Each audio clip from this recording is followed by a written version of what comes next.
Praise the Lord everyone. தினம் ஒரு வேதாகம பெண் என்ற வரிசையில் இன்று லோத்தின் மனைவியை குறித்து தியானிப்போம். ஆதியாகமம் 19ஆம் அதிகாரத்தில் சோதோம் குமோராவிற்கு நடந்த அழிவையும் லோத்தின் மனைவி உப்பு தூணான வரலாற்று சரித்திரத்தையும் குறித்து பார்க்கிறோம். இச்சம்பவம் நடந்த சூழ்நிலையை பார்ப்போம் என்றால் அந்த தேசத்தின் மக்களின் பாவமும் அவர்கள் கூக்குரலும் தேவ கோபாக்கினியை கொண்டு வந்து பட்டணம் அழிவை சந்திக்க நேரிடுகிறது. இது ஒரு எமர்ஜென்சி சிச்சுவேஷன். தூதர்கள் லோத்தின் குடும்பத்தை காப்பாற்றுவதற்காக அவர்களை துரிதப்படுத்துகிறார்கள்.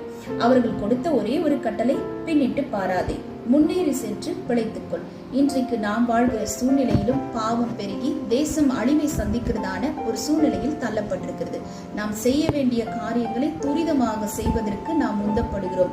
இன்னும் பழைய பாவங்கள், பழைய காரியத்தை குறித்து பின்னிட்டு பாராமல் தேவன் நம் முன்னே வைத்திருக்கிறதான தேவ திட்டத்தை நோக்கி வேகமாக செயல்படுவதற்கு அழைக்கப்படுகிறோம். 3 காரியத்தை குறித்து வலியுறுத்த நான் விரும்புகிறேன். முதலாவது காரியம், துரிதப்படு. 2வது, பின்னிட்டு பாராதே.